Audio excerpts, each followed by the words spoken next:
It's now the battle of the billionaires. Governor Rauner just wrapped up his victory speech here at his headquarters in Chicago. Now, Londrigan is still the underdog. That's because President Trump won this district by 5 points back in 2016, and Congressman Davis was reelected with nearly 60% of the vote. Obviously, President Trump just a few days ago announced a $12 billion bailout plan, but farmers aren't happy with it. They say it doesn't address the deeper-rooted issue. So it'll be interesting to see if President Trump touches on that subject, but I'm told he'll probably keep it positive. What was also clear, though, is that she is definitely Governor Rauner's favorite candidate out of everyone here running for state office. Judging by some of the response they're getting at both their rallies, they're definitely energizing their base. Now, the two are still sorting out debates. The first budget meeting wrapped up about an hour ago, and now lawmakers, after a brief caucus, are trickling back inside of the chamber, where we're expected to see them vote on this budget. That'll be starting shortly, and expect to hear more on that health care debate,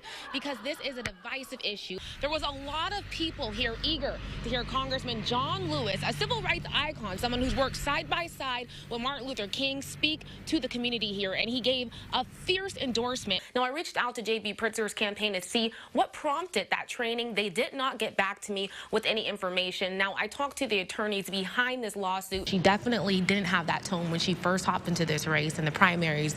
In her advertisement, she was the anti-Trump candidate, and now it seems like she's trying to take a different tone. I definitely open up the floodgates for people able to access marijuana here in the state of Illinois, so it's going to do a lot for the industry. He had, how many opponents? He still had 575,000 votes. Rauner had one other person he was running it, and he only had 360,000. I think that just speaks volumes as to how much ground he's going to have to make up. And just to put that in perspective, for a family of two, you now need to make $30,000 or less to be eligible for child care assistance.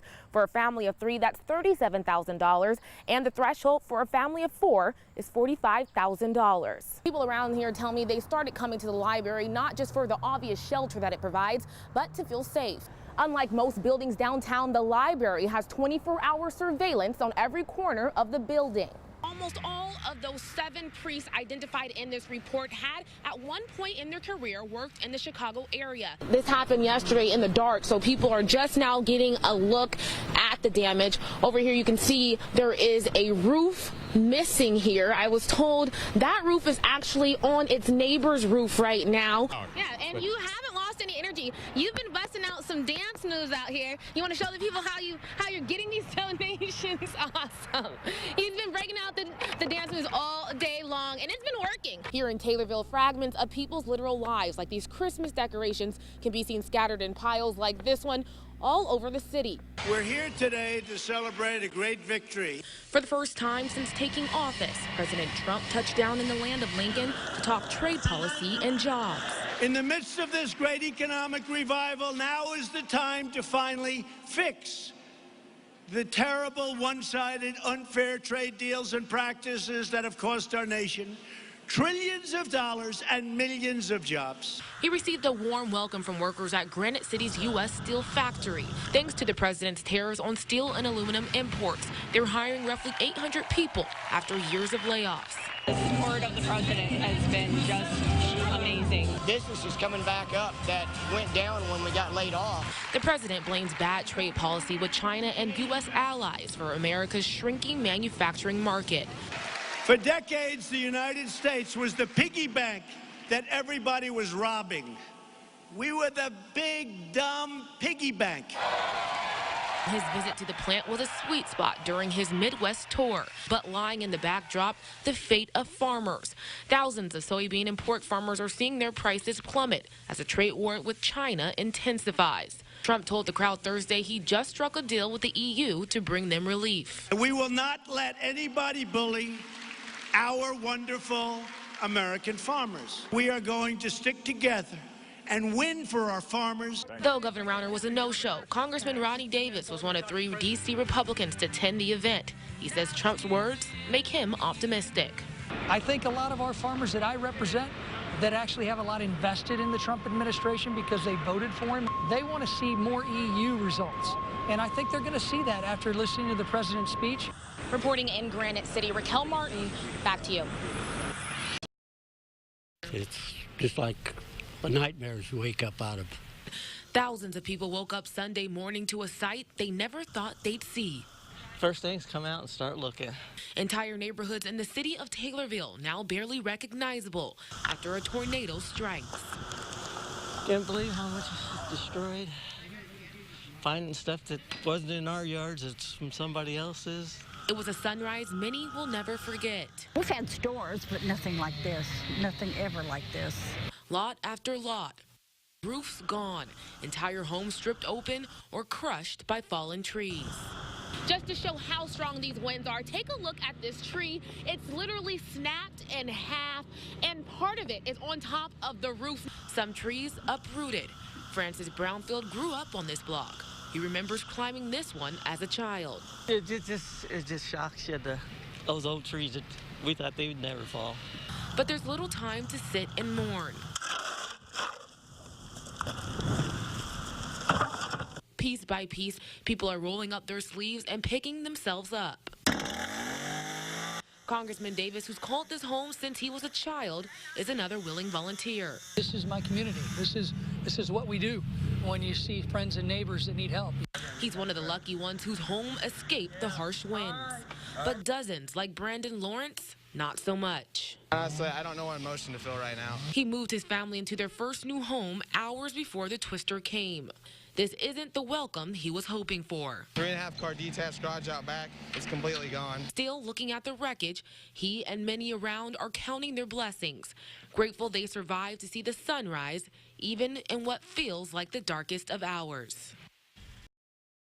The youngest, most effective lobbyist in Illinois history. Wow. It's not every day a 10-year-old changes the law, but Wednesday, Hunter Martin proved he's not your average fifth grader. I just thought he was signing like legal forms. And right after he signed it, shook my hand and all that, my mom's like, you know, he just signed the bill. I'm like, what? I'm like, oh my, thank you. In a private ceremony Wednesday, Governor Rauner signed Hunter's bill. Now all insurance companies in Illinois must cover hearing aids for kids. They're gonna like have the chance to have hearing aids and like be able to hear like a normal kid. How does that make you feel? Awesome. For the past 3 years, Hunter and his family have advocated for the change because Hunter and his younger brother have a hearing loss birth defect. It's like having cotton balls in your ears and everybody's just talking to you quieter. You can't hear like whispering or birds chirping or water dripping. Luckily, he's had his hearing aids, but he says the most difficult 2 weeks of his life were when he lost them. When I got home, I was very tired because I had to strain to listen. It gave me a headache, and I just like, come on, why can't I just be able to hear better? That experience, plus the cost of a replacement, gave his family a reason to take action. For the insurance companies not to cover it, we couldn't imagine, especially with all the other medication and surgeries and procedures which they cover, and for them to say that this was cosmetic and not needed, it blew our minds. They met with lawmakers and health professionals to share Hunter's story. His dad says he couldn't be more proud. I don't know how many 10-year-olds, myself included, could do all the things he's done. For Hunter, it's all in a day's work. This is just the beginning. I want to be president. I want to be in the FBI. I want to be SWAT. And I want to be in the Army, in the Secret Service. Okay, that's a long list. It'll get done.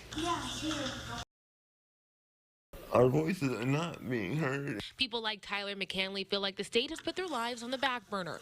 Like hundreds in Illinois, he relies on caregivers from the state-funded home care program. I need it every day and every certain hours a day. From getting up in the morning to eating to brushing his teeth, McCanley has about 4 people here around the clock making it happen. But he says a new policy is making staff harder to keep. Last year, the state put a 45-hour cap on overtime. 4 weeks ago, I had to be in bed until 7 p.m. because I couldn't get hold of anybody. He says the cap plus low wages is making it hard to attract reliable caretakers. Quanah Jackson has been at his side for 3 years. She says in the last month they've seen 4 people come and go. What we go through is inhumane, period. She says the strict cap on hours is a burden. She only works about 30 hours, but sometimes stays longer to help for no pay. Because I love him and I love my job, I'm going to take that pay cut. I knew his mother before she passed. That's what brings me back, what she wanted for her son. Jackson says that's a stress-free, independent life. The state acknowledges the home care program is cheaper than having people go to nursing homes. But DHS says the program still racked up a $900,000 bill monthly.